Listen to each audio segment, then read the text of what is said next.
ऐसे तो विश्व के सबसे बड़े लिखित संविधान के धारा 14 से 18 में जातिवाद को वर्जित करार देकर हर भारतीय को समान अधिकार देने की बात कही गई। सन 2010 में सर्वोच्च न्यायालय राम सजीवन बनाम उत्तर प्रदेश के मुकदमे में आदेश देता पाया गया कि जातिवाद को मिटा दिया जाए। पर भाई और बहनों, संसद के अंदर एक बहन जी ऐसी भी हैं जो दलित वर्ग की राजनीति कर अपने घर भरते पाई गई। एक महानुभाव ऐसे भी हैं जो जय परशुराम का नारा लगवाकर ब्राह्मण हृदय सम्राट बन बैठे। कुछ लोगों को पटेल जाति के आरक्षण प्रदान करने में इतना तल्लीन पाया गया कि वे भूल ही गए ये देश उनका है और वे इस देश के हैं।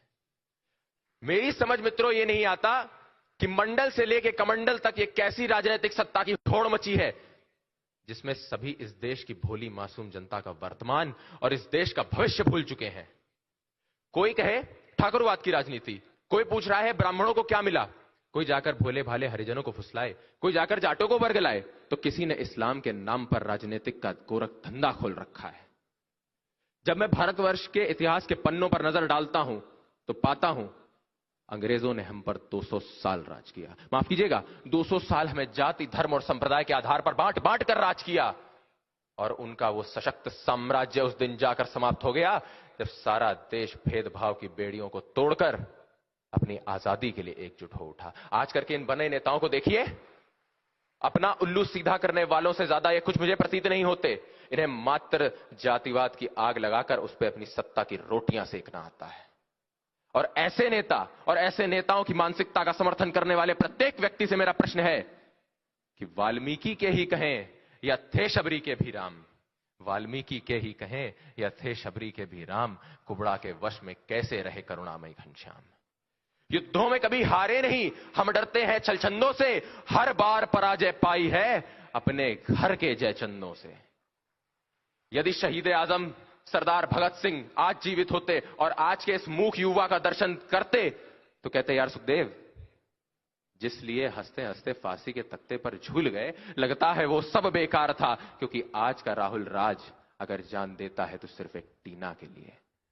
अरे जिस भेदभाव और ऊंच नीच की भावना को मिटाते मिटाते स्वयं पूजनीय बापू एक याद बनकर रह गए। धिक्कार है हमारे आपके जीवन पर यदि आज वह प्रबल अग्नि की भांति मानवता का दहन सरे बाजार कर रही है। आइए सौगंध लेते हैं, सौगंध हमें इस भारत की, हम देश नहीं झुकने देंगे, सौगंध हमें इस मिट्टी की, हम देश नहीं मिटने देंगे। तत्परिवर्तनम भवा, जिस परिवर्तन को आप देखना चाहते हैं या जिसकी आप कामना करते हैं, स्वयं में वो परिवर्तन बनकर दिखलाइए, स्वयं में वो परिवर्तन लाकर दिखलाइए। अब से जब भी कोई व्यक्ति अपना बहुमूल्य मतदान करने जाएगा तो कुछ चीजों का विचार करके जाए।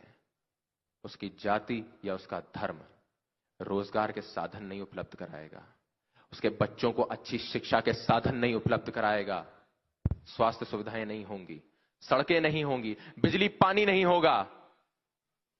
ये जाति और धर्म के ढकोसलों से 2 वक्त की रोटी नसीब नहीं होगी साहब।